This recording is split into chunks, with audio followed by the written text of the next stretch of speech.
All right, guys. We are here, and for some of you, you may not be familiar with me because I don't normally cover Osiris New Dawn, but I've been playing it a lot lately, and I have been looking forward to this new experimental build. So we do have a new experimental build, 0.5.5.597. What I'm going to be doing in this video is, because this is probably some of the first times of watching it, is I'm going to be going through the patch, giving you guys the update of what is actually in this new experimental build. And then after this video goes live, I'm going to be live streaming, and then obviously that will be then also added to YouTube later as a playthrough. So, note, these changes are only the experimental branch. Access the experimental branch, be sure to select it in your stream library, which I have done. Hey explorers, we're so happy to share our latest experimental branch build with you today. Comprising of an enormous amount of new features and overall cleanup. Our goal is to clarify the game's modes, shape the new story mode, and clean up the thousands of little things that go into making a fun experience. So, first is the story campaign first pass. Continuing from our opening cinematic, which is what you see here, we now see the action starts here. Now, I did play the experimental for like 10 minutes last night, or about 2 minutes actually, because I just got home from work from doing a 12-hour shift. And yes, it does look a lot better when you literally start from here. No longer now, you don't have to beat it with a knife. You now just kick the door off. So it's pretty cool. We invite you to check out the new story campaign. The features and refined mission level later. This will work in progress, and there's more planned, but stay in direction. Okay. So, crafting abilities unlock through a progression in this mode. Your reward with the new crafting abilities as you traverse through the adventure. Your system computer narrates the mission and provides tips and explanation for you. So, this is the survival challenge, which is a new mode. A mode we've planned internally for a long time. Essentially, is a naked and afraid style mode where you choose a planet and start starting gear and see how long you can last. Again, this is a first pass and will be likely to add leaderboard and permadeath to this mode. Maybe even some fun contests. So then you've got creative mode. The creative mode selection now gets its own mode and now has the ability to choose a starting planet, which is really, really cool. So this is where you have the main mission overhaul. You have the story campaign, which is obviously what happens when you unlock things and stuff like that. You have the creative mode, and you have challenge, which is this thing up here, survival challenge. Single player mode selection, yep, and now you've got private and public servers. So they've updated their UI and updated their GUI and made it look really, really clean and nice. Multiplayer mode, edging ever close to our final mission main menu. This update features the new mode selection panels, improved character selection, management, and creation tool. We're also itching closer towards having each class more meaningful, which continue to get refined as we go. Starting worlds of public servers. Now each server will have its own starting world, giving more variety and challenge. Now, terrain deformation. This is interesting. Large structure buildings have never been. Large structure buildings has never been better with a simple but powerful terrain deformation. Finally, you can build a sprawling base without the worry of hills and edge lines stunning your build's plans. Note, this only applies to large structures. Many smaller utilities and huts will just sit on top of the terrain. So what this is when you are going to build something, like a biodome or whatever it is, it will actually flatten the terrain around that level so that you can actually go through and place it and not have this object as near another object or clipping or whatever it may be. So here's a picture of it here, and this is what it will look like here, which is really cool, by the way. So here's the biodome here that they're placing on the hallway, and as you can see, it flattened out the mountain around the biodome. It still left some of the mountain, but it's flattened it out in the vicinity, allowing it to be placed like that. So first person animations. So there's a ton of work, but now we've done some nice animations of FX in the first person. Patching your suit has never looked better or been more immersive. So now when you patch, you actually see him put the tape on, and a bandage, you actually see him wrap it around his arm, like in trying to think of that survival game where you Rust, where you literally bandage your arm. So there's the tape.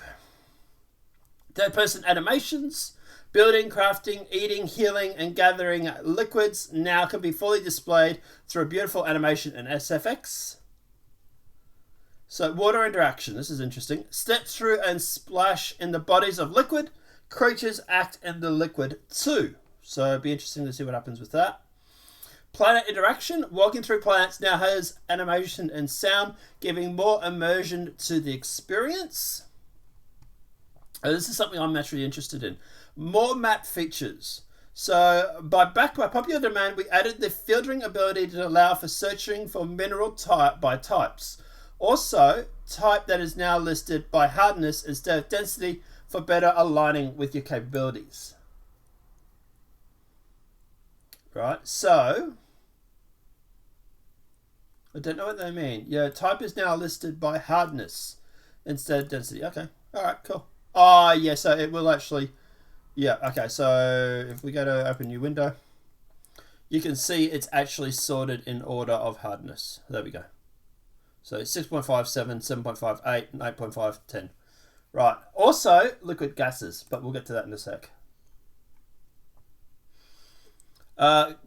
Geysers and Liquids have also been added to the map feature, which is really, really good because it was getting kind of frustrating trying to find them.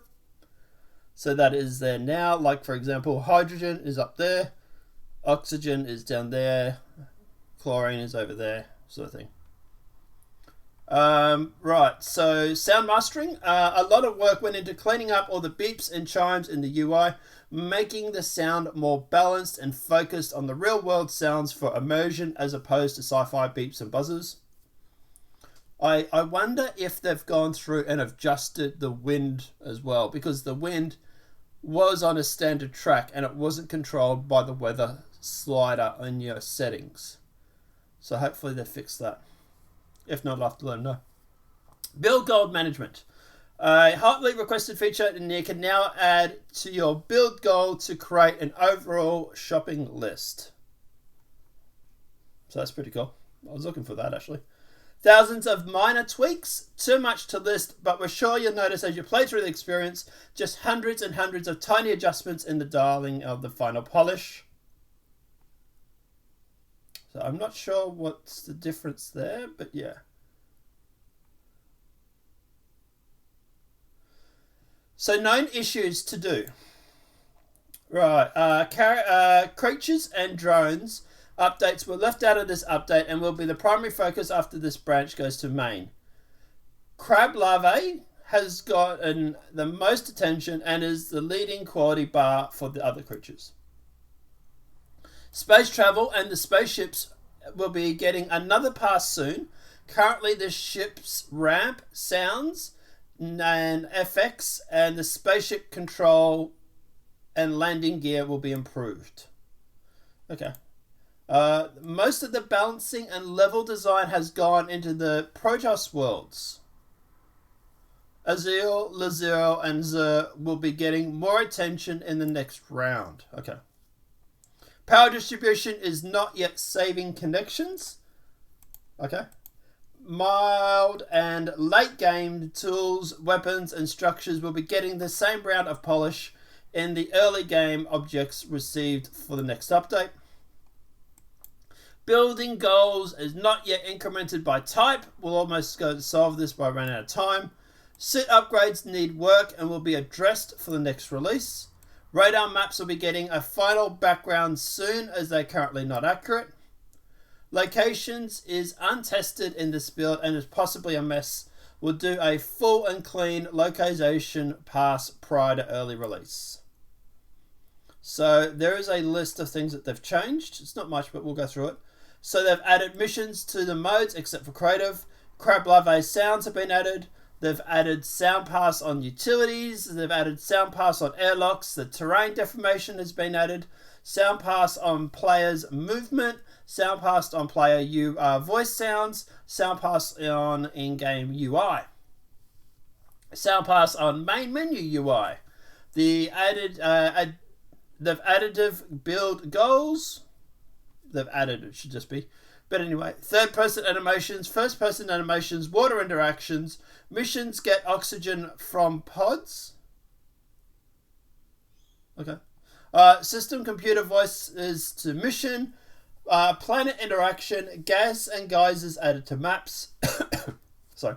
Map fillers by hardness, mouse over the top of mouse icon shows type, dust storms damage, logic added to not damage interior structures or objects behind terrain. Thank God for that.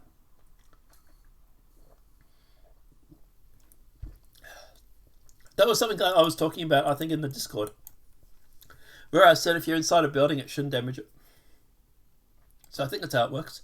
Progressive unlock system in story mode of all crafting ability and recipes. Save optimization from menu in story and creative mode. Combat balance pass for early game weapons and creatures. Sound for drinking and eating. Geyser sounds. Giant worm has been added to some crates. Oh, okay. Giant worm has been added to some crates. Whoa. Crafting table UI has been expanded. Skills and stats are now on the same screen. Patch tape FX. Sound effects added to the dismantle action. Save game image added to confirm quit screen. Ground vignette in main menu for each world. Don't know what that is, but anyway. Sounds and auto saving by mode. Progressive crafting unlocks by mode. Crafting table progressive unlocks by mode. Opening shot in story mode. So when it came to changes, they've improved the lighting and rendering in the process levels, improved the Protoss mining art, cleaned up liquid gathering, updated missions. Crash site now has spawn and harvestable in challenge and multiplayer modes. Highlight cleanup, HUD interaction UI cleanup, faster tool harvesting and repairing, overhaul repairing system to be more detailed and responsive, improving UI alert placement and auto shadow when over other UI. Make features overhaul. Third person hit detection cleanup. Updating starting mission in story mode. Time to use bed has been reduced. Cool. Save game and auto save game cleanup. Crafting button cleanup. Characters now have starting stats auto applied. Fuel amounts have been balanced by giving more fuel to objects. Upgrade your abilities. Utilities have been cleaned up. All in-game UI panels have been updated. Crafting is faster throughout. Repairing is faster throughout. Improved repair tools sound effects. Game options have been cleaned up. Logic added for interior helmets. Interior helmet graphics and lighting pass. Improved sound atmospherics in atmosphere and Protoss mines. Clean up loading into levels. Load screens now show images based on world being loaded. Improved movement and speed in low atmosphere or gravity worlds. And change characters main menu are now sorted by date properly. They're fixed repair persistence, crafting table recipes taking bugs, space travel save bug. Cool. Transparent effects sorting with atmosphere, melee stance when right clicking in the third person, weapon idle animation cleanup, player IK cleanup, repairing objects with recipes, picking up inflatable domes.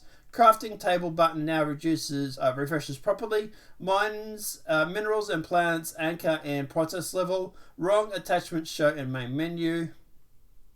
Cool. Reflection graphics overhaul and fixes. Weather rain no longer enter instructions on Protoss. And auto mixing of outdoor sounds. Okay, that's the wind, hopefully.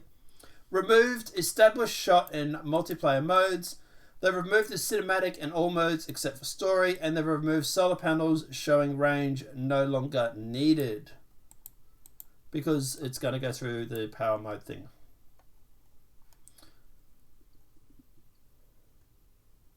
Right. Guys, it's looking like a pretty good patch. Like I say, I will be playing this on Twitch right after this goes up. And also I will be then uploading it to YouTube at a later date. So if you have missed the Twitch stream, no big. It will be up on YouTube as a playthrough. Apart from that, guys, join me on Twitch right now. If not, on YouTube later. Apart from that, leave me a thought in the comment in the section below. Let us know what you think about these patch notes. What are your thoughts on the patch? I'm liking it. I'm actually really keen to get into it, which is why I've had 4 or 5 hours sleep and I'm going to be streaming. So let's jump into that right after this video. And guys, we'll see you in the next demonetized video. Have a great night and enjoy.